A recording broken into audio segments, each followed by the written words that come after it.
Hello, I'm making this video to explain to you what writing a parable is. So, what a parable is. So, with that, I'm going to share my slide here. So, writing a parable. So, this will help you on how to answer your exam, no? Kasi I noticed na some of you haven't really finished yung exam natin. So, I'm going to try to explain it a little more. So, writing a parable are like short stories, no? So, tulad nung one of our readings, yung Mabun Ruins Restaurant, is a short story. And there are some lessons in the story that we can pick up as readers. Meron tayong matututunan sa kanila about life, no? Kung ano bang gagawin mo, dun ka ba sa matanda or dun sa young man? Does the businesswoman have rights to her money or not? Parang ganun, ano? So these things, these truths, um, we learn from them by reading these stories or hearing these stories. So other narrative forms, such as fables and parables, also depict situations and experiences that impart a moral point or a moral lesson. So meron din sila lesson na matututunan, these parables and fables. Now, unlike a short story, a parable is brief and concise. So, maikli lang siya. It illustrates some religious truth, like yung parables in the Bible, no? A religious truth. Or a lesson in fewer words. Mas, ano siya, mas summarized ba? The parable is more summarized. So, unlike a fable, so if any of you have read fables, this is one of the most famous, no, yung the hare and the tortoise.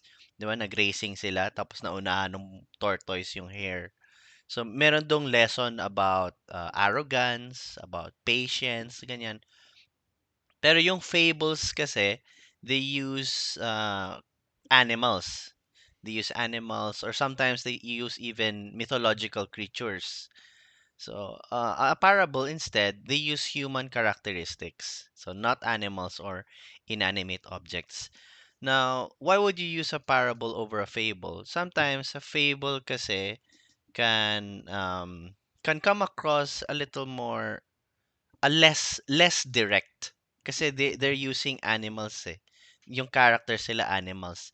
Medyo hindi obvious na may pinapatamaan na tao, gano'n, may pinapagalitan na tao.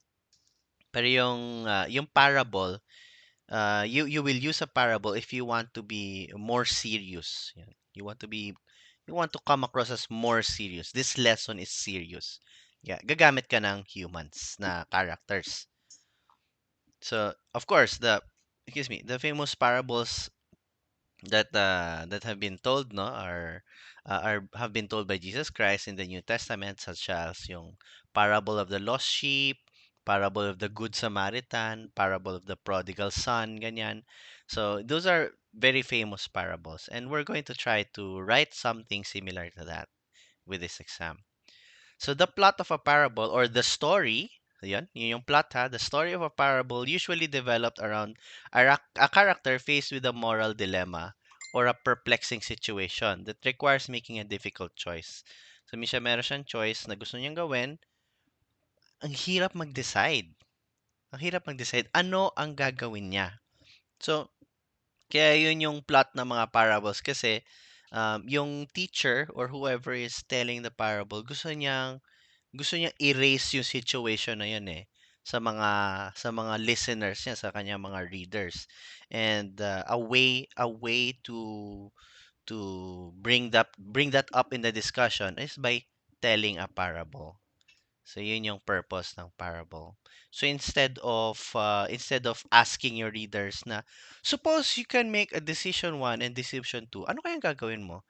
Minsan masyadong direct.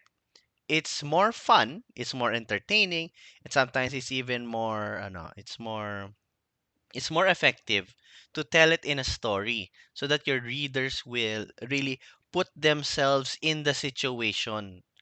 Makaka-relate sila kasi it's a story. Parang it happened to someone, ganon. Makaka-relate sila. Kaya importante yung ways ng paggamit ng mga short stories, no? Parables or fables. So, an example of a dilemma, no? An example of a dilemma is yung parable of the lost sheep. The shepherd, hindi siya makadecide kung iiwan niya yung 99 sheep niya in the open country or kung pupuntahan niya yung lost sheep, na iisang lost sheep. Will you risk the 99 to go after that one sheep? Ayan, so it's a dilemma, no? I mean, you could just forget the one, no? Pero so yung 99 mo paano yun? Hindi, pag isa-isang nawawala yung mga yan, pababayaan mo na lang hanggang sa maubos sila. Ganun ba yun? Yung para or ano, you will really go after the one and risk losing the 99, pero pag mahanap mo siya edi buo ka 100, ganun, di ba? Pero actually there are other ways to other lessons about the parable, no? It's not really about making informed decisions on investments, na hindi sila ganun talaga. Pero yeah, that's one way to uh, look at it, ano. So basta yung meron dilemma yung character natin. Yan, yun ang mga characteristic ng mga parables. Alright?